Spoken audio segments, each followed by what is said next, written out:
네, 안녕하십니까, 의원님 박정호입니다. 아 네. 안녕하세요. 네, 기다리고 있었습니다. 네. 아주 네, 조금 늦었습니다. 예, 회의 때문에 좀 늦어주셨는데요. 네. 자, 저희가 지금 시청자분들과 같이 기다리고 있었는데, 먼저 오랜만에 네. 저희 오마이 TV 시청자분들께 인사 말씀부터 좀 부탁드리겠습니다. 네. 맞습니다. 매번 네, 저도 애청하고 있고 또 제가 너무너무 존경하는 또 기자님이 박정호 기자님이 진행하는데 네, 뜸했던 것 같습니다. 네, 또 정치의 시즌 우리의 또 내일을 네, 설계하는 즈음이 돌아왔기 때문에 불러 음, 주시면 더 네, 열심히 나와서 우리가 생각하는 미래를 위해서는 어 네, 최대한 즐겁게 참여하는 게 중요한 시기거든요. 예, 낯선 말들 많이 오가지만 제가 전할 수 있는 최대한 따뜻한 말로 말씀 나누고 음. 싶습니다. 네, 고맙습니다. 이번에 이재명 경기도지사 캠프 미디어 본부장으로 합류를 하셨어요. 네. 사실 저는 좀 두고 봤거든요. 이재정 의원이 어느 캠프로 가나 이렇게 보고 있었는데 이재명 캠프에 합류를 하셨어요. 이 합류하게 되신 이유 이게 좀 궁금합니다.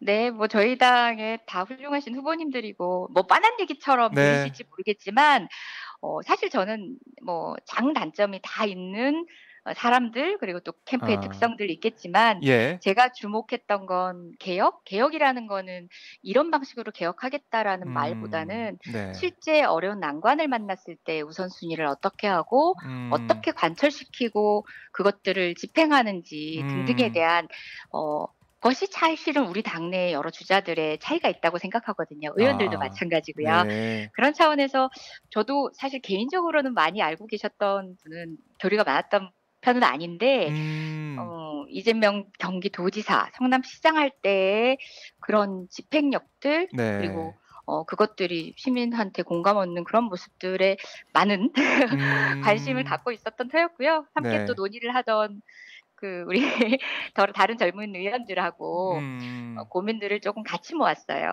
네. 그래서 이렇게 합류를 하게 네. 되셨는데 미디어 본부장 해 보시니까 좀 어떠십니까? 캠프에서 하실 게 많나요? 일단은 전체적인 미디어 상황에 대해서 사실은 아울러서 고민을 해야 되는데 지금은 일 네. 주일에 두 번씩 토론이 있다 보니까 토론 음. 대비해서 뭐 준비하고 모니터링하고 또 네. 뭐 현안들 같은 경우도 모두 해서 짧은 시간 안에 국민들한테 어떻게 드러낼 수 있는지 고민하는 시간들이 아. 너무 바토합니다. 그래서 그래요.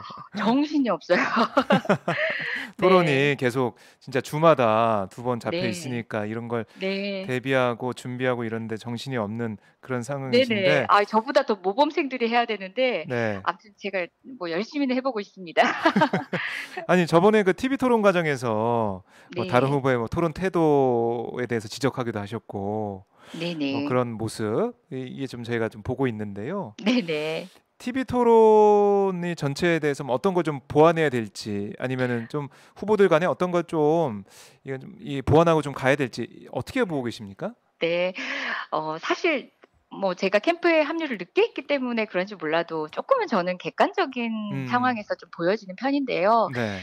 당연히 이제 후발주자 소위 뭐 여론조사나 여러 군데에서 조금 음. 지지율이 떨어지는 주자로서는 조금 더 인제 에너지를 더 넣을 수밖에 없고 그리고 또 1-2 음. 위 주자 뭐 각각이 처한 그렇죠. 상황에 따라서 네. 전략적 선택을 캠프로서는 할 수밖에 없겠지만 음. 사실은 네거티브 공방 뭐 우리도 말할 것도 없고 그렇게 공방이 계속되는 동안 네. 오히려 전체적으로 동반 아. 하락의 지지율을 아. 보였었거든요. 그래서 네. 교과서 같은 이야기겠지만 네. 조금 민주당의 모든 가치의 합을 누릴 음. 수 있는 방향으로 후보들이 좀 태도를 다시 갖출 필요가 있다. 그리고 음. 그런 얘기를 먼저 하게 되면 또 흔히 인제 1위 네. 주자라고 네. 꼽히는 캠프기 때문에 "그런 얘기 하는 음. 거야." 하시는 선배님도 있으신데 음. 어 조금은 그래도 다듬어진 틀 안에서 치열하게 다투고 좀 여러 음. 색깔들을 보여주되 함께 어우러지는 색들 보여줬으면 좋겠습니다. 우리 후보님 뭐 시선 처리부터 시작해서 또 네네. 상대방에게 대응하는 어떤 태도라든지 이런 부분들도 사실은 토론회에서는 국민들이 주요하게 보시는 그렇죠. 부분들이거든요. 토론의 내용에 누가 승 음. 이런 거 판단하시는 거 아니잖아요. 네. 그래서 그 지점에 계속 저희도 점검하고 후보님하고 음. 소통을 통해서 개선해 나가고 저희 후보님들 많이 노력하고 계십니다. 맞아요. 그 TV 토론이라는 게 내용도 중요하지만 태도, 뭐 억양, 뭐 말투 다 네. 평가를 받기 때문에 그 뭐 네. 중요한데 그럼 우리 이 이재명 지사를 향해서는 좀 어떤 조언, 이 지사님 이렇게 해야 됩니다. 이런 말씀 좀 하신 게 있나요? 아무래도 네. 국회의원들 같은 경우는 방송 노출도가 이제 경험이 많다 보니까 음. 그런 자리에서 시선 처리부터 시작해서 네. 그다음에 저도 말 엄청 빠른 사람인데 맞아요. 제가 진짜 국회에 들어와서 엄청 천천히 하게 된 아 거예요, 사실은. 그래요? 지금도 그게 엄청 이 빠르게 정도예요. 느껴지는데. 예. 근데 우리 이재명 후보님도 네. 말에 빠르게 그리고 또 상대방에 음. 대해서 급하게 답변을 하시는 모습이 또 아. 어떻게 비칠 건지 등에 대해서 저희가 시뮬레이션을 해 보면 음. 여러 가지 조언이 필요한 지점들이 있었고요. 근데 많이 음. 개선이 되신 것 같고요. 최근에는 네. 저희가 굳이 인제 상대방 검증이라는 이유로 네거티브가 손쉽게 등장을 하는데요. 그런 네. 것보다는 그런 내용을 듣더라도 저희는 정책으로 하자라는 전략으로 과감하게 한 음. 몇 해 전부터 바꿨습니다. 그래서 네. 그건 호평을 받고 있는 것 같아요. 네. 1위 음음. 후보라 몸조심하냐 하는데 바른 방향인 건 맞으니까 계속 그런 전략 유지할 생각입니다. 네. 그러니까 이번에도 어쨌든 공세가 집중됐지만은 이 정책에 네. 대해서 더 시간을 네네. 할애해서 말씀하시는 그런 모습들이 눈에 띄었는데 네. 이게 근데 검증하고 네거티브 사실 이 구분이 힘든 거 아니냐 이런 얘기든 뭐 다른 캠프 쪽에서나 또 하시는 그런 말씀들이 있거든요. 네네. 네거티브 하지 말라고 하는 건 검증하지 말라고 하는 거 아니냐. 이건 어떻게 네. 보면은 1위 후보가 더 이상 이런 쓴소리 안 듣겠다는 뭐 이런 거 아니냐 이런 얘기도 하고 있단 말이죠. 어떻게 보십니까? 네. 어 치열한 검증을 한다고 해서 그렇게 음. 동반으로 인제 1-2위 주자가 동반으로 지지율이 하락하는 그런 현상은 없을 아. 겁니다. 아 예. 시청자분들 또는 시민들은 국민들은 음. 아시거든요. 그게 음. 정말 검증의 과정인지 건설적인 검증의 과정인지 네거티브인지 서로 깎아내리기에 음. 바쁜 건지는 보이실 것 네. 같아요. 그래서 뭐 굳이 유형화시킨다면은 음. 막 지난하게 반복되는 근데 거기에 정서적 동의가 바라보는 사람이 안 되는 순간 그게 음. 네거티브가 될 수밖에 없는 경우가 많아요. 실제 네. 검증을 위한 절차, 실제 검증을 할 수 있는 내용에 대해서 음. 가는 것과 어 인상을 드러내기 위해서 상대방 후보의 흠집만 내겠다라는 의도로 그냥 음. 검증에 대한 관심 없이 그냥 문제 제기를 음. 하는 것만으로 자족하는 전략들도 있거든요, 실은. 아. 저도 뭐 반대편이 안 돼 봤던 건 아니니까 네네. 그런 것들이 있어요. 근데 음. 냉정하시더라고요. 인제 아하. 시민들이 냉정하시고 국민들이 냉정하셔서 그건 뭐 각자의 각오는 있겠지만 어떻게 정말 음. 네거티브인지 아니면은 검증을 피해가는 건지는 예. 시민들께서 지켜보시면 알 것 같습니다. 네. 이 일부 후보들은 이제 경기도자식을 좀 사퇴해야 된다. 네. 어떻게 뭐 두 개 양손에 다 이제 들고 경선 후보랑 지사직 두 개를 다 들고 가냐. 사퇴를 해야 된다. 이런 주장도 나오고 있는데 의원님 좀 어떻게 보고 네. 계십니까? 저는 너무 놀랐어요. 이게 음. 당내 경선에서 나올 주장이 아닌데 실제 저 네. 같은 경우도 인제 뭐 다른 당 후보를 향해서 뭐 음. 부산시장을 하고 있던 서병수 음 후보라든지 음. 기타 뭐 광역단체장을 하고 계시던 분한테 국감때 가서 또는 그분들한테 "대통령 선거 출마할 거냐? 그러면은 아. 자리 내놔라. 예. 이거 활용할 거냐?" 이렇게는 하지만 음. 그렇게 하고 나면 선배님들이 그러세요. 원래 광역단체장 이렇게 선거로 선출된 자리들은 네. 대통령직을 하면서 무르는 것 자체가 더 아닌 거다. 뭐 그런 얘기를 음. 하셔서 우리가 여야가 사실은 공히 알고 있는 내용이고 네. 지난 대선 때도 음. 안희정 지사 그리고 또 음. 이재명 지사도 여전히 그러니까 그 직을 유지하면서 음. 했었거든요. 네. 그 저희가 그런 기억들을 되살려 보면 법이 왜 음. 이것들을 용인했는지 3 개월 등등에 앞두고 대해서 그만둬야 네네. 되는 쪽으로. 그럼요. 그런 측면을 살펴보면은 '불필요한 논쟁이 아닌가.'라는 생각 듭니다. 우리 음. 민주당 정부로 또 그 많은 도민들 챙겨야 음. 하는 네. 경기도의 도정 역시도 늦출 수가 없거든요. 맞아요. 도정 말씀하셨는데 경기도민 네. 재난지원금 관련해서도 이게 후보들의 이제 공세가 있었거든요. 네. 더 어려운 사람들을 도와줄 수도 있는데 굳이 넉넉한 사람들을 도와주냐 이런 지적인 것 네. 같아요. 좀 어떻게 보십니까? 그게 바로 전국민 재난지원금을 할 때 우리 당이 음. 사실 당이 추진할 때 네. 국민의힘 측에서 야당에서 했던 비판이거든요.